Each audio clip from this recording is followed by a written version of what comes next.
The final trailer for Rogue One has just arrived, and it's the first trailer that's truly disappointed me.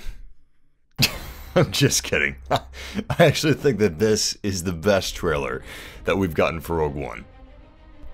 It doesn't show off too much, but still gives us enough new scenes to raise my hype levels even more, somehow. Just from this trailer alone, I can tell that cinematography is going to be astounding, and the movie possibly, and I don't know what I'm saying here, but it may be better than The Force Awakens in some ways. I know, bit of a statement. Rogue One is the first spin-off Star Wars anthology movie, and The Force Awakens was the start of a new trilogy. But this is a damn fine trailer. So, without further ado, commence the breakdown! Yeah, we got Darth Vader in the trailer, but there's so many awesome things aside from him that even though I woke up feeling a little lazy today, I'm not going to start talking about Vader. I'm going to talk about all the other cool things first that you may not have noticed. Starting with what looks to be a gargantuan statue of a wizard holding a broomstick. I'm just kidding. It's a Jedi monk holding a lightsaber. And if you're wondering why this humongous statue is on Jedha, this moon has deep ties to the spiritual and historical significance of the Force. In fact, it's a world of worship for those that believe in the Force, a holy site, if you will, for those seeking spiritual guidance. But it's also rich in resources used in building lightsabers, which is why the Jedi Order was so prominent on this moon, and also why the Empire is here in Rogue One.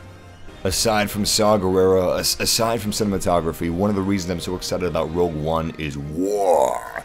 Seriously, this is a war movie, and we have some really awesome glimpses of battles inside of the trailer. This one appears to be taking place over Scarif, around some sort of an unknown space station. It's not the Death Star, it's not a Star Destroyer, we don't know what it is, and that's pretty damn exciting. But we see a lot of X-Wings, a lot of warships. However, what's really interesting here is this. That is a Hammerhead cruiser. This is the second thing that we're getting in an official Star Wars movie that's from the expanded universe.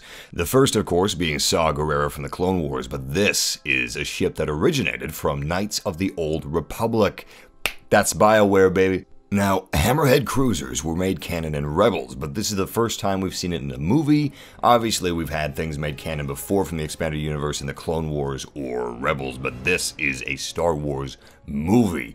Anyway, maybe Phoenix Squadron is going to help with the theft of the Death Star plans. Maybe we're going to see the Ghost somewhere in the background in one of these battles. That'll be pretty cool. I don't know if we're going to get that. If we do, mind is going to be blown. If you're familiar with the director, you know that he's an expert at showing size, scale, and scope throughout his movies, especially all these shots of the Death Star, which is shown in spades throughout the trailer. But something else I really like is this test firing sequence of the Death Star. I believe that they're firing on that city in Jedha where we see Saw Gerrera, Chirrut Îmwe, and Baze Malbus at the beginning of the movie. At least I think it's going to be at the beginning of the movie. It's a cool shot regardless. It also looks like we're seeing some of the ruins of former Jedi temples in the foreground. This is an absolutely gorgeous shot, revealing an Imperial installation on Scarif, with a bunch of rebel soldiers storming it, some AT-ACTs, and Baze Malbus almost getting squashed. If you guys don't know what AT-ACTs are, they're basically cargo haulers, cargo transport variants of the AT-ATs. And yes, they are pronounced AT-ATs. I don't know how the AT-ACTs are going to be pronounced, maybe AT-ACTs? AT-ACTs? That sounds terrible. Anyway, I think the AT-ACTs look badass, and I'm wondering where this is going to take place in the movie. Apparently this Imperial installation has some sort of cargo, valuable, precious cargo. We see one orange cargo block in a couple different locations in the movie. I'm thinking that's going to have some sort of significance in the movie, and they're going to have to storm that Imperial base to get it. I have a feeling that orange cargo container is going to go from Jedha, where it originated, and that's where Baze Malbus and Chirrut Îmwe are trying to stop it, but it's going to escape. It's going to escape, and it's going to be delivered to Scarif, at which point they're going to have to launch an all-out assault on Scarif with rebel troops, and of course, Rogue One team infiltrating the inside. What did they find on Jedha that was so valuable? I wonder.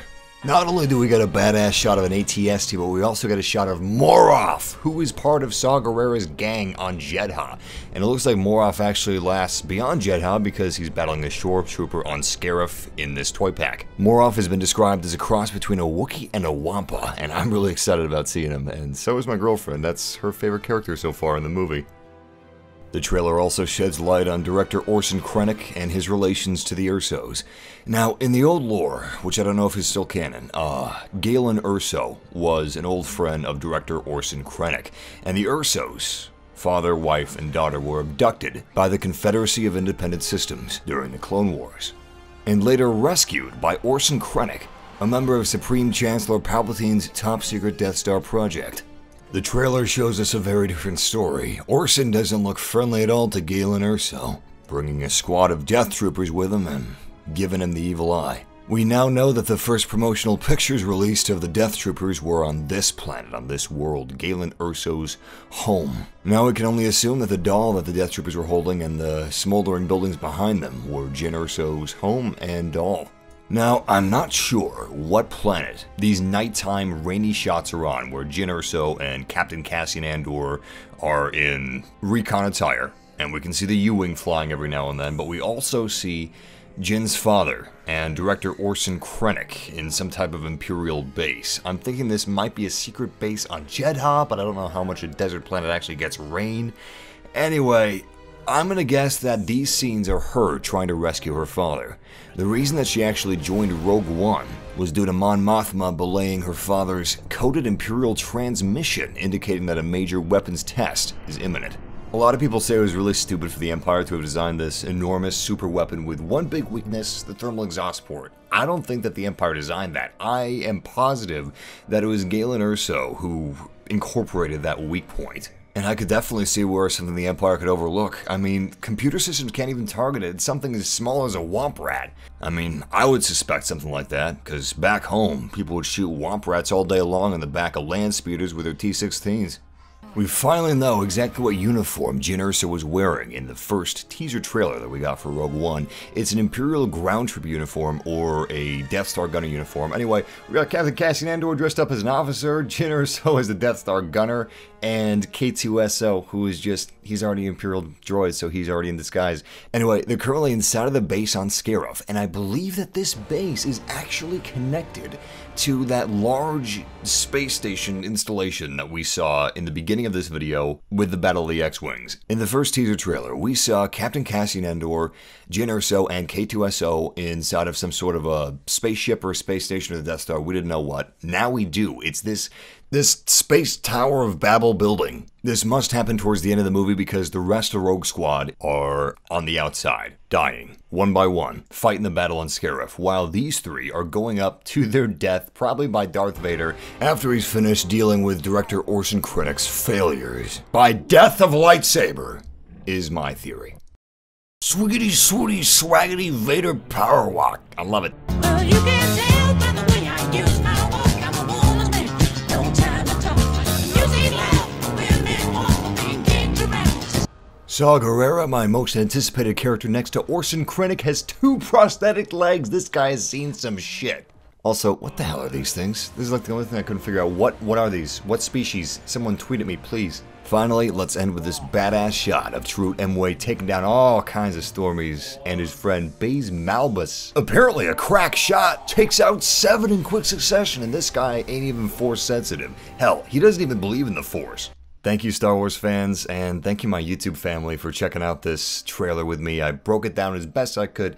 I like to take my time with these videos. I may be a few hours late from the release of the trailer, but I'd rather do it right than get it out as fast as I can. Anyway, if you guys enjoyed, or if you found it helpful, if you found it entertaining, join our YouTube family, subscribe, or leave a like if you want more Star Wars videos. But we do a lot of Star Wars videos on this channel. Not just news videos, not just breakdowns, but also gameplay live streams of Star Wars games. Currently it's Battlefront, but we're going to have more Star Wars games in the near future, so that's exciting. In any case, until next time, YouTube, the Force will be with you, always.